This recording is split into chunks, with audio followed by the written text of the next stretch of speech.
Melon lived in the city of Shanghai, China, with her dog, Bo.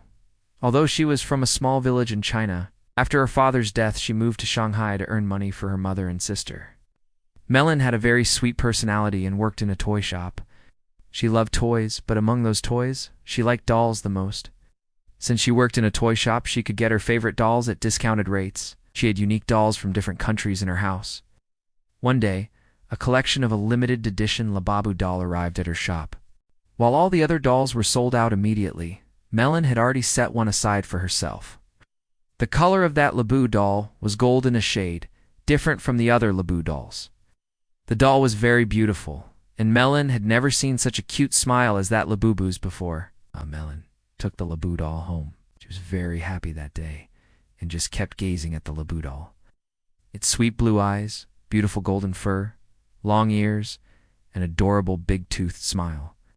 Melon hugged the Labubu tightly, took lots of pictures of it, and introduced her dog Bo to the new member of her doll family. But while Bao would wag his tail happily and run all over the room after seeing all the other dolls, he started barking and growling very loudly at the sight of the Labubu doll. Melon found this a little strange, but she thought Bo might be scared. So, she put the doll on her shelf and went to sleep.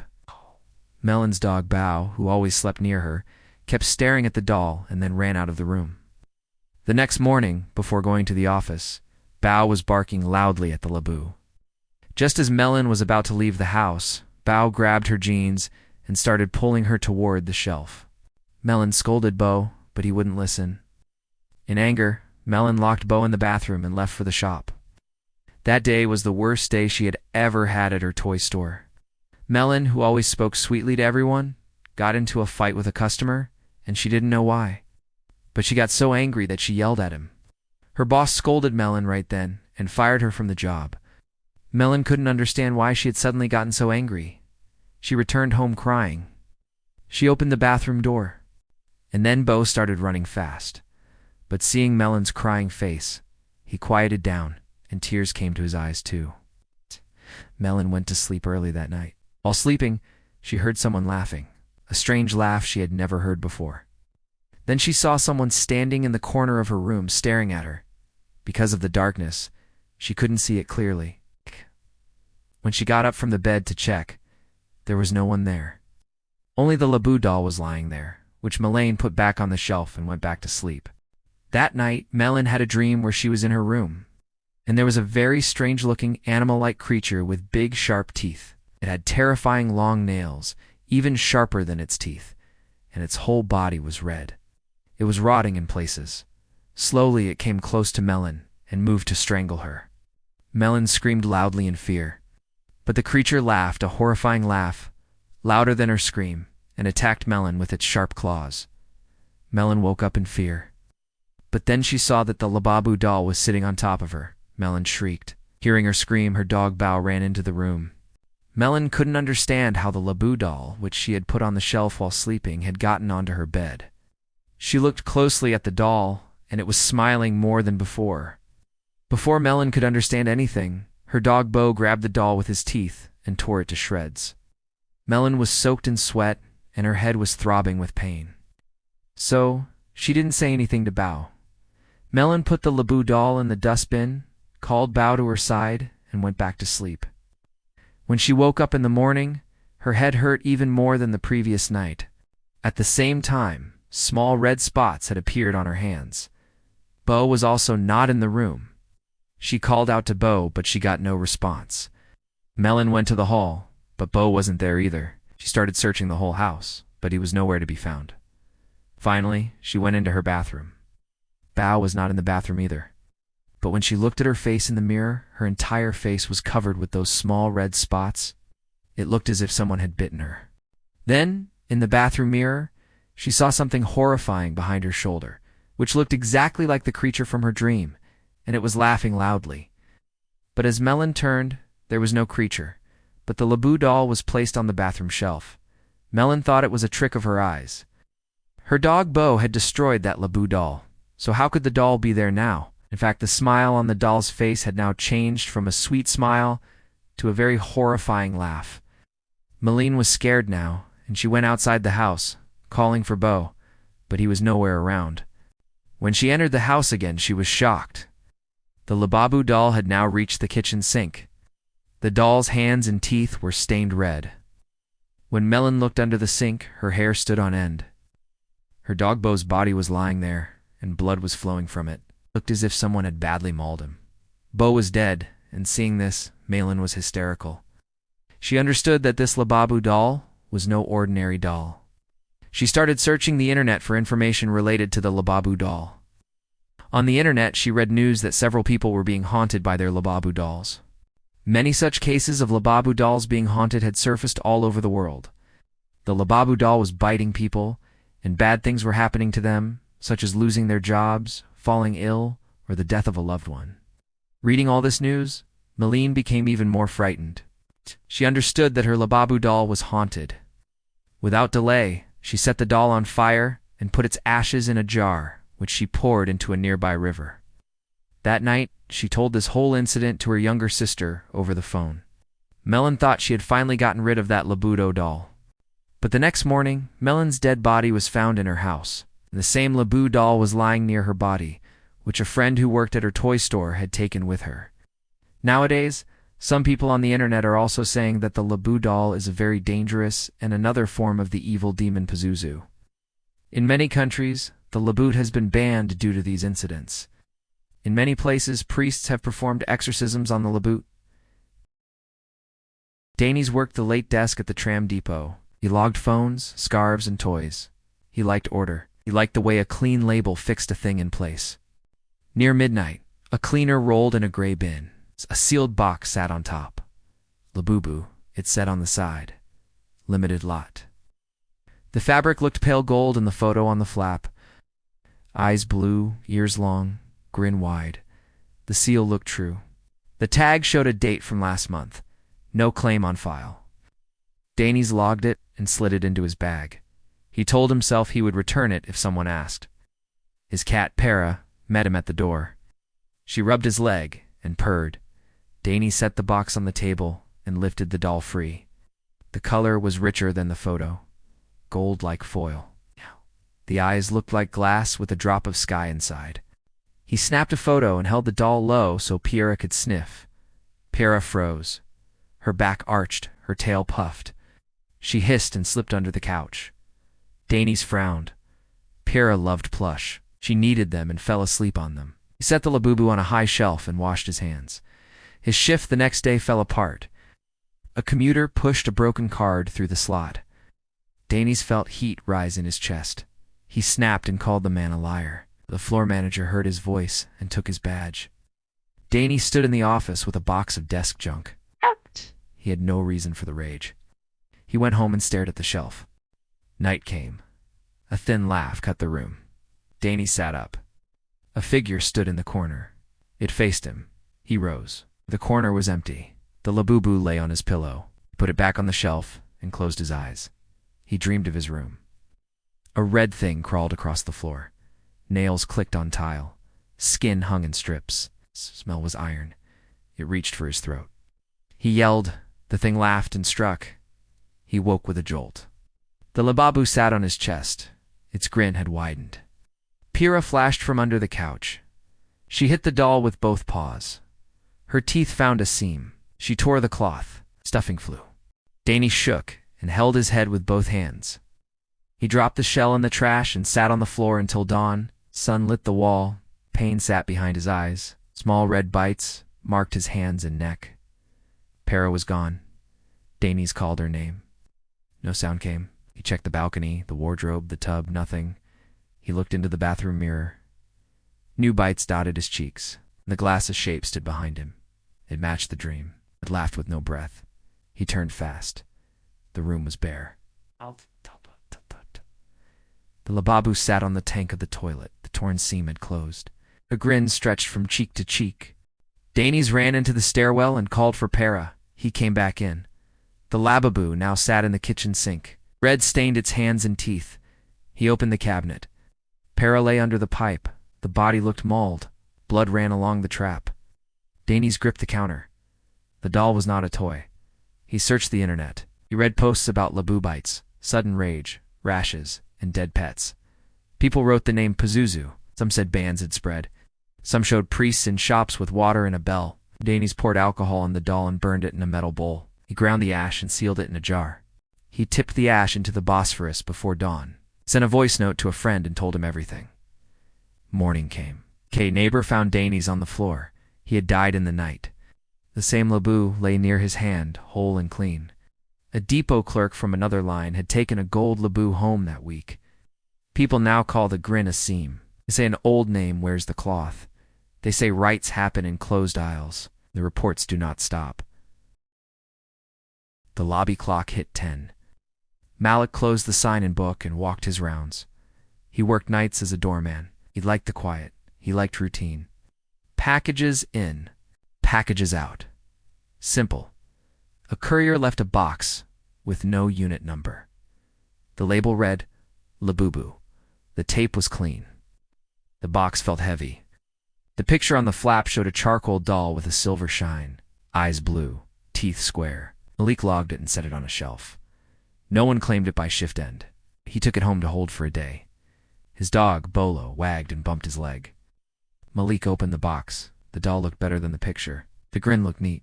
He took a photo and lowered the doll to Bolo. Bolo's ears pinned. He backed into the hallway and growled, would not take a treat near the box. Malik frowned. Bolo loved plush. He shredded them for sport. Malik put the Labubu on a shelf and turned on the fan. Next night he lost the job. A guest asked for a cart. Malik snapped and said, get it yourself. The building manager heard it. Badge gone. Door closed. Malik had no words. He felt a tight heat across his chest. He went home and sat in the dark. A laugh cut the room. Thin. Wrong. A figure stood by the window. Malik stood. No one was there. The Labubu lay on his pillow. He set it back. He closed his eyes and tried to slow his breath. He dreamed of his room. A red shape crept along the rug. Nails raked the floor. Skin hung in strips. A metal smell spread. It reached for his throat. He shouted. It laughed and struck. He woke with a start. The Labubu sat on his chest. The grin had grown. Bolo sprang from the hall. He bit the seam and shook the doll hard. Cloth ripped. Stuffing spilled. Malik shook and rubbed his temples. He dropped the shell into the trash chute and dozed in a chair. Sun cut through the blinds. His head hurt. Dotted. Red bites dotted his hands and face. Bolo was gone. Malik called him. No sound came. He checked the tub, the hall, the stairs. Nothing. He looked in the mirror. New bites speckled his cheeks. A shape stood behind him in the glass. The dream thing. Laughed with no breath. He turned. The room was bare. Labubu sat on the toilet tank. The seam had mended. The grin was whiter. Malik ran to the kitchen. He stopped cold. The Labubu now sat in the sink. Red stained its hands and teeth. He opened the cabinet. Bolo lay under the pipe. The belly was torn. Blood ran along the trap. Malik put a hand on the counter to stand. He searched the internet. He read about Labubu bites, angry outbursts, fever, and dead pets. Posts named pazuzu. Some claimed bans. Some showed clergy in shops with water and oil. Malik soaked the doll in lighter fluid and burned it in a metal pan. He crushed the ash and sealed it in a jar. He poured the ash into the river at night. He told his cousin what had happened. At noon, a neighbor found Malik on the floor. He had died in the night. The same Labubu lay near his hand. A courier from the route had taken a charcoal Labubu home last week. People whisper that Labubu is a skin. They say the smile is a cut. They say prayers sound small in the aisle. The list of names grows. Pim sold used games at a canal market. Rain fell in sheets. Boats bumped the pier. A man in a hood left a wrapped box on her tarp and walked away. No coin, no word, just the box. The flap read Labubu. The picture showed a jade green doll with clear blue eyes. The tag had a batch code.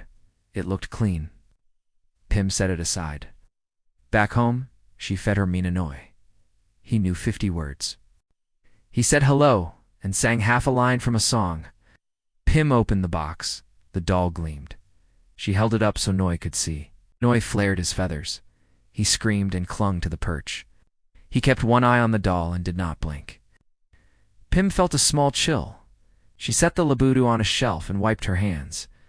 The next day, the stall went wrong. A tourist asked for change. Pim snapped and slapped a stack of coins on the mat. The pier boss heard her voice and pulled her permit. Pim did not argue. Heat sat under her skin. She walked home through rain and kept her head down. A laugh came from the corner. Thin, bright. Pim turned fast. No one was there. The Labubu lay on her pillow. She put it back on the shelf and checked the cage. She dreamed of her room. A red thing slid across the floor. Nails scratched tile. Skin hung loose. Smell was iron. It reached for her throat. She cried out. The thing laughed and cut. She woke. The Labu sat on her chest. Its grin had widened. Noi shot from the cage and struck the doll with his beak. He tore a seam under the jaw. Stuffing spilled. She dropped the shell in a bucket and sat by the window until dawn. Morning hurt. Her head throbbed. Small red bites marked her hands and neck. Noi was gone. Pim called him. Silence. She checked the cupboard, the sink, the balcony rail. Nothing. She looked in the mirror. More bites dotted her face. In the glass, a figure stood behind her, the same one. It laughed with no breath. She turned. The room was empty. The Labubu sat on the tank of the toilet. The torn seam had closed. The grin looked wider. Pim ran to the kitchen. The Labubu now sat in the sink. Red stained its hands and teeth. She opened the cabinet. Noi lay under the pipe. Feathers were torn. Blood ran along the trap. Pim held the counter so she would not fall. She searched the internet. She read about Labubu bites. Sudden anger, fever, and pets found dead. People wrote pazuzu. Some said bands had spread. Some showed monks and priests with bowls and bells. Pim soaked the doll in fuel and burned it in a pan. She ground the ash and sealed it in a jar. She poured the ash into the canal at dusk. She called her friend and told her the whole thing. At sunrise, a vendor found Pim on her floor. She had died in the night. The same Labubu lay near her hand, whole and clean. A man from the pier had taken a Jade Labubu home last week. People now say the smile is a trap. They say an old wind moves through cloth. They say rites continue behind closed doors. The stream of cases grows. The clock hit midnight. Lita wiped the counter and locked the back door. She liked the kitchen at night. Few sounds. Warm air. Clean tools. She kept small toys on a shelf above the prep table.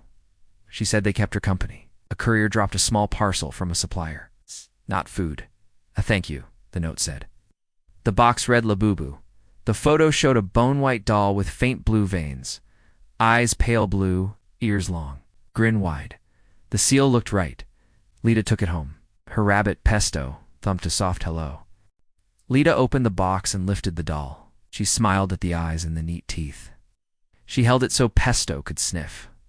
Pesto froze. He backed to the wall and thumped hard. He stared at the doll and would not blink. Lita tilted her head. Pesto liked cloth. He tunneled through laundry and hid inside it. She set the Labubu on a shelf and washed up. The next shift burned hot.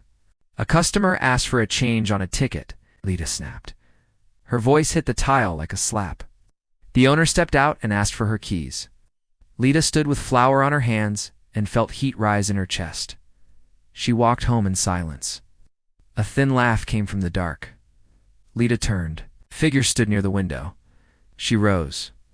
No one stood there. Labubu lay on her pillow. She put it back on the shelf and sat on the edge of the bed. She dreamed of her room. Red shape crept across the floor. Nails scratched wood. Skin hung in strips. The smell was iron. It reached for her throat. She yelled. The shape laughed and slashed. She woke with a gasp. The Labubu sat on her chest. Its grin had grown. Pesto shot across the floor. He bit the seam and ripped out stuffing. Lita shook. She dropped the torn shell into the trash and sat with her head in her hands. Sun found the curtain edge. Her head pounded. Small red bites marked her hands and cheeks. Pesto was gone.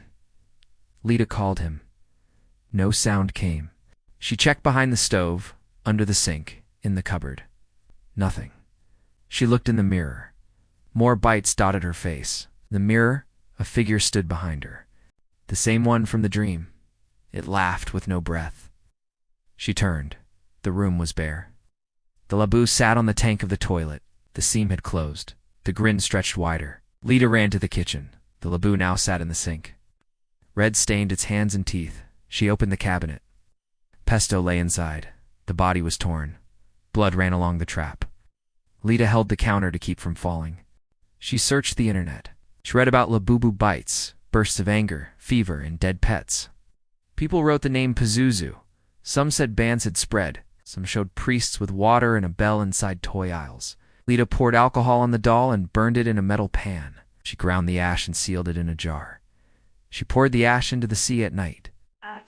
She called a friend and told her the whole thing. In the morning, the landlord found Lita on the floor. She had died in the night.